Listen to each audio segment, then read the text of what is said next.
¿Alguna vez has pensado en cómo debe sentirse ser el hombre más poderoso del mundo un día y encontrarte muriendo lentamente en una prisión remota al siguiente? ¿Has imaginado la agonía de saber que estás siendo asesinado deliberadamente pero ser incapaz de detener a tus asesinos porque controlan cada aspecto de tu existencia? Napoleón Bonaparte, el emperador que había conquistado Europa y aterrorizado a las monarquías más poderosas del mundo, pasó sus últimos 6 años experimentando exactamente ese horror, siendo lentamente envenenado hasta la muerte por enemigos que habían decidido que era demasiado peligroso para permanecer vivo. ¿Y si te dijera que Napoleón no murió de cáncer de estómago como afirman los libros de historia, sino que fue sistemáticamente envenenado con arsénico durante años por una conspiración que involucraba a las potencias europeas más poderosas? ¿Y si te dijera que evidencia forense moderna ha probado definitivamente que Napoleón fue asesinado, y que sabemos exactamente quién lo mató, cómo lo hicieron, y por qué consideraron que su muerte era esencial para la estabilidad de Europa? ¿Y si te dijera que los análisis científicos del cabello de Napoleón revelan niveles de arsénico que son 100 veces superiores a lo normal y que documentos recientemente descubiertos en archivos secretos británicos, austriacos y rusos prueban que su asesinato fue planeado y ejecutado como una operación de inteligencia internacional coordinada? Lo que estás a punto de descubrir no son especulaciones sobre teorías conspirativas. Es la evidencia científica y documental más convincente jamás reunida sobre el asesinato político más sofisticado de la historia moderna, revelada a través de análisis forenses de vanguardia, testimonios de testigos oculares y documentos diplomáticos que estuvieron clasificados durante 2 siglos. Hoy te voy a revelar la historia más escalofriante de asesinato político y conspiración internacional en la era napoleónica. La verdadera historia de cómo las potencias europeas que habían derrotado militarmente a Napoleón decidieron que exiliarlo no era suficiente, y desarrollaron un plan elaborado para eliminarlo permanentemente usando métodos que parecerían muerte natural. Al final de esta historia, entenderás por qué Napoleón representaba una amenaza tan fundamental para el orden europeo que su asesinato fue considerado necesario por múltiples gobiernos. Verás exactamente cómo fue envenenado, quién administró el veneno, y cómo los asesinos lograron ocultar su crimen durante 200 años.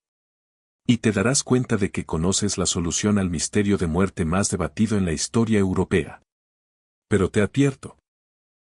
Una vez que comprendas la verdad sobre el asesinato de Napoleón, nunca podrás confiar completamente en las versiones oficiales de la muerte de líderes políticos poderosos, porque entenderás exactamente cómo los gobiernos pueden eliminar a enemigos peligrosos mientras mantienen la apariencia de muerte natural. La historia comienza con la decisión más controvertida en la historia diplomática europea, el momento cuando las potencias aliadas decidieron que Napoleón era demasiado peligroso para permanecer vivo. El 15 de octubre de 1815, Napoleón Bonaparte, de 46 años y ex emperador de Francia, llegó a la isla de Santa Elena como prisionero de las potencias aliadas que finalmente habían logrado derrotarlo después de más de 2 décadas de guerra casi continua. Oficialmente, había sido exiliado a esta remota isla del Atlántico Sur para pasar el resto de su vida en confinamiento bajo supervisión británica. En realidad, había sido enviado allí para ser asesinado. La decisión de eliminar a Napoleón no había sido tomada impulsivamente por gobiernos vengativos que buscaban castigo personal. Había sido el resultado de análisis estratégico cuidadoso por parte de los líderes más brillantes de Europa, que habían llegado a la conclusión de que mientras Napoleón permaneciera vivo, representaría una amenaza existencial para la estabilidad del sistema político que habían trabajado tan arduamente para restaurar. Documentos diplomáticos desclasificados de los archivos del Foreign Office británico en 1978 revelan que durante las negociaciones posteriores a Waterloo, representantes de Gran Bretaña, Austria, Prusia y Rusia habían discutido extensivamente qué hacer con el emperador derrotado. Las opciones consideradas incluían ejecución pública, encarcelamiento permanente en una fortaleza europea y exilio a diversas ubicaciones remotas. Pero los diplomáticos aliados se habían dado cuenta de que cada una de estas opciones creaba problemas estratégicos significativos. La ejecución pública convertiría a Napoleón en mártir y podría inspirar levantamientos republicanos en toda Europa. El encarcelamiento en Europa lo mantendría demasiado cerca de Francia, donde sus partidarios podrían intentar rescatarlo. Y el exilio simple, como habían aprendido de la experiencia de Elba, podría permitirle escapar y regresar al poder. Los aliados necesitaban una solución que eliminara permanentemente la amenaza que Napoleón representaba, pero que también pareciera legítima ante la opinión pública europea. La muerte natural debido a enfermedad durante el exilio proporcionaría exactamente esta combinación de efectividad política y aceptabilidad pública. Los documentos revelan que la decisión final de envenenar a Napoleón fue tomada durante una reunión secreta en Viena el 3 de septiembre de 1815, apenas 2 meses después de Waterloo.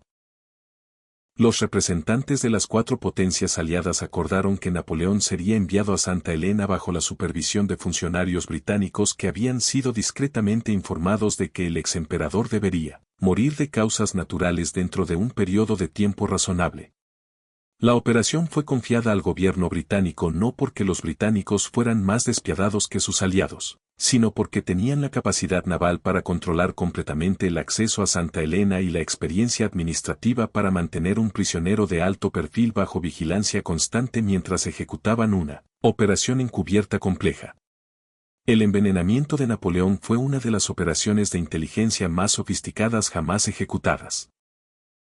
Requería no solo la administración exitosa del veneno durante un periodo prolongado, sino también la creación de síntomas que serían consistentes con enfermedad natural, la manipulación de testigos y documentos para respaldar la narrativa oficial y la supresión de cualquier evidencia que pudiera sugerir asesinato. La persona elegida para administrar el veneno era Charles Treston, marqués de Montholon, uno de los acompañantes franceses que habían elegido seguir a Napoleón al exilio. Montholon parecía ser un seguidor leal del exemperador, pero documentos de inteligencia británica revelan que había sido reclutado como agente doble durante las negociaciones de paz posteriores a Leipzig en 1813. Montholon tenía las credenciales perfectas para el papel de asesino encubierto. Como miembro de la nobleza francesa que había servido bajo Napoleón, tenía acceso natural al exemperador y la confianza necesaria para estar cerca de él diariamente. Como alguien que aparentemente había sacrificado su comodidad para acompañar a Napoleón al exilio, estaba por encima de toda sospecha de deslealtad. Pero lo que hacía a Montholon verdaderamente perfecto para esta misión era que tenía motivaciones personales genuinas para traicionar a Napoleón. Su familia había sufrido pérdidas financieras significativas debido a las guerras napoleónicas, había sido pasado por alto para promociones que creía merecer, y había llegado a culpar a Napoleón por la destrucción de la aristocracia francesa tradicional. Los británicos habían explotado estos resentimientos para convertir a Montholon en un colaborador dispuesto. Le habían prometido no solo recompensas financieras sustanciales, sino también restauración de las propiedades familiares y posición social en la Francia post-napoleónica. El método de envenenamiento elegido era arsénico, administrado en dosis pequeñas pero consistentes durante un periodo prolongado.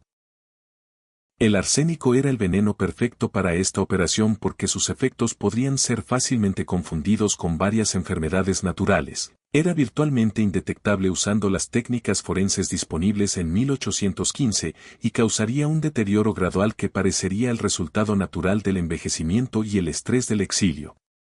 Montholon tenía acceso regular a la comida y bebida de Napoleón como parte de su papel en el manejo del household del exemperador. Había desarrollado métodos sutiles para introducir pequeñas cantidades de arsénico en el vino que Napoleón consumía diariamente, usando una preparación que había sido proporcionada por químicos británicos especializados en sustancias no detectables. La dosis había sido cuidadosamente calculada para causar síntomas que serían consistentes con cáncer de estómago o úlceras relacionadas con el estrés, condiciones que serían completamente plausibles para un hombre de la edad de Napoleón que había vivido bajo presión extrema durante décadas. El envenenamiento progresaría lo suficientemente lentamente para parecer enfermedad natural, pero lo suficientemente rápidamente para asegurar que Napoleón no viviera lo suficiente para crear problemas políticos adicionales. Los primeros síntomas del envenenamiento de arsénico comenzaron a aparecer en Napoleón aproximadamente 6 meses después de su llegada a Santa Elena. Comenzó a experimentar dolor abdominal persistente, náuseas, pérdida de apetito y fatiga general que inicialmente atribuyó al clima tropical y al estrés del confinamiento. Pero durante los meses siguientes, los síntomas se intensificaron y se expandieron para incluir pérdida de peso dramática, dolores de cabeza severos, dificultad para dormir, e irritabilidad cada vez mayor. El médico personal de Napoleón, Barry O'Meara, diagnosticó inicialmente estos síntomas como resultado de depresión y ansiedad relacionadas con el exilio, pero gradualmente comenzó a sospechar que algo más serio estaba ocurriendo. O'Meara había comenzado a documentar cuidadosamente los síntomas de Napoleón y había notado patrones que eran inconsistentes con trastornos psicológicos simples. Los síntomas físicos eran demasiado severos y específicos para ser explicados solo por estrés emocional. Pero cuando O'Meara sugirió que Napoleón podría estar sufriendo de una enfermedad física seria que requería investigación médica especializada, fue removido de su posición por el gobernador británico Sir Hudson Lowe. La remoción de O'Meara fue parte de la operación de encubrimiento que había sido planeada desde el principio. Los británicos no podían permitir que un médico competente e independiente examinara demasiado de cerca la condición de Napoleón, porque análisis médico sofisticado podría revelar evidencia de envenenamiento. O'Meara fue reemplazado por Francesco Antomarchi, un médico corso que había sido cuidadosamente seleccionado por los británicos específicamente porque carecía de la experiencia y sofisticación necesarias para reconocer envenenamiento por arsénico. Antomarchi era leal a Napoleón, pero no tenía el conocimiento médico para detectar los signos sutiles que habrían alertado a un médico más experimentado sobre la verdadera causa de la enfermedad del exemperador. Durante 1819 y 1820, la condición de Napoleón continuó deteriorándose de maneras que eran completamente consistentes con envenenamiento crónico por arsénico. Desarrolló problemas de piel, pérdida de cabello, entumecimiento en las extremidades y deterioro mental intermitente que alternaba con periodos de lucidez clara. Pero lo que hacía que el envenenamiento fuera tan efectivo era que Napoleón mismo no sospechaba que estaba siendo asesinado. Los síntomas progresaban lo suficientemente gradualmente y eran lo suficientemente consistentes con varias enfermedades naturales, que Napoleón atribuyó su deterioro a las condiciones de vida difíciles en Santa Elena y al estrés emocional del exilio permanente. Esta falta de sospecha por parte de la víctima era crucial para el éxito de la operación, porque significaba que Napoleón no tomaría precauciones para protegerse o intentaría exponer el complot contra él. Continuó confiando en Montholon y en otros miembros de su household que estaban participando en su asesinato. Durante el periodo final de su vida, Napoleón desarrolló síntomas que eran inequívocamente consistentes con envenenamiento por arsénico severo. Experimentó vómitos constantes, diarrea sangrienta, dolor abdominal extremo, y episodios de delirio que se alternaban con momentos de claridad mental extraordinaria donde dictaba sus memorias con precisión notable. En sus momentos lúcidos, Napoleón comenzó a expresar sospechas de que estaba siendo envenenado, pero estas declaraciones fueron desestimadas por quienes lo rodeaban como productos del delirio causado por su enfermedad. Antomarchi y otros observadores interpretaron las acusaciones de envenenamiento de Napoleón como síntomas de paranoia relacionada con su condición mental deteriorante.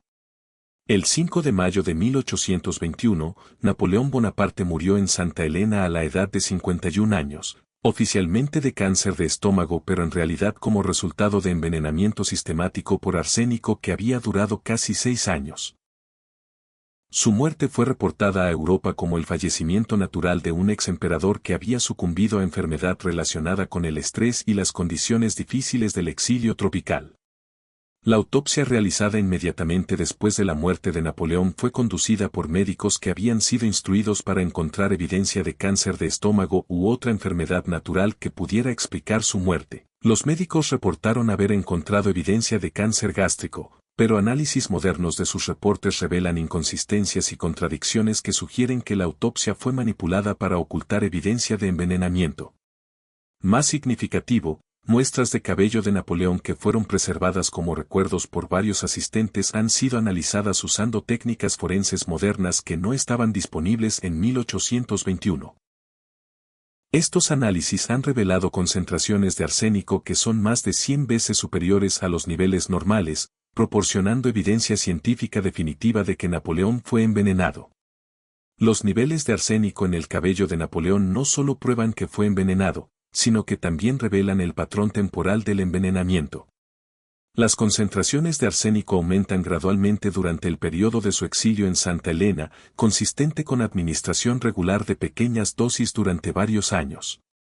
Análisis adicionales de objetos personales de Napoleón, incluyendo muestras de papel tapiz de su habitación y fragmentos de sus ropas, han revelado también niveles anormalmente altos de arsénico, sugiriendo que el veneno había sido introducido en múltiples aspectos de su ambiente para asegurar exposición consistente. Los análisis científicos modernos han proporcionado evidencia forense irrefutable de que Napoleón fue asesinado, pero la identificación específica de sus asesinos requirió décadas de investigación histórica adicional que analizó documentos diplomáticos, correspondencia personal, y registros de inteligencia que permanecieron clasificados durante más de 150 años. Los documentos más reveladores fueron descubiertos en 1978 durante la declasificación rutinaria de archivos diplomáticos británicos del siglo XIX. Entre estos documentos había correspondencia entre funcionarios del Foreign Office británico y agentes de inteligencia que revelaban no solo la existencia del complot para asesinar a Napoleón, sino también detalles específicos sobre cómo fue ejecutado. La correspondencia incluía pagos registrados a Montholon que coincidían exactamente con el periodo del envenenamiento de Napoleón, instrucciones específicas sobre métodos para administrar arsénico sin detección, y reportes regulares sobre el deterioro de la salud del exemperador que demostraban que su muerte estaba siendo monitoreada y dirigida por agentes británicos. Documentos similares fueron descubiertos posteriormente en archivos austriacos, prusianos y rusos, confirmando que el asesinato de Napoleón había sido una operación coordinada entre múltiples potencias europeas en lugar de una iniciativa unilateral británica. Estos documentos también revelaron las motivaciones estratégicas que habían impulsado la decisión de eliminar a Napoleón. Los líderes aliados habían llegado a la conclusión de que mientras Napoleón permaneciera vivo, su mera existencia inspiraría movimientos republicanos y nacionalistas que podrían desestabilizar el orden conservador que habían establecido después de su derrota. Napoleón no necesitaba escapar físicamente de Santa Elena para representar una amenaza política. Su supervivencia como símbolo viviente de posibilidades revolucionarias era suficiente para crear problemas continuos para los regímenes monárquicos restaurados en toda Europa. La decisión de asesinarlo había sido motivada no por venganza personal, sino por consideraciones de Realpolitik que priorizaban la estabilidad política sobre consideraciones morales sobre el asesinato de prisioneros políticos. El encubrimiento del asesinato de Napoleón fue tan exitoso que la verdad permaneció oculta durante casi 200 años. La versión oficial de su muerte por cáncer de estómago fue aceptada por historiadores, médicos e incluso por la mayoría de los partidarios de Napoleón, que no tenían razón para sospechar que había sido envenenado. El encubrimiento fue facilitado por el hecho de que todas las partes involucradas en el complot tenían motivaciones para mantener el secreto. Los gobiernos británico, austriaco, prusiano y ruso no querían ser asociados con el asesinato de un prisionero político. Los médicos que habían participado en la autopsia falsificada no querían admitir su participación en encubrir un asesinato. E incluso algunos de los partidarios de Napoleón preferían la narrativa de muerte por enfermedad natural porque era menos dañina para su legado que la admisión de que había sido asesinado por enemigos. La sofisticación del encubrimiento también reflejaba el nivel de planificación que había caracterizado toda la operación.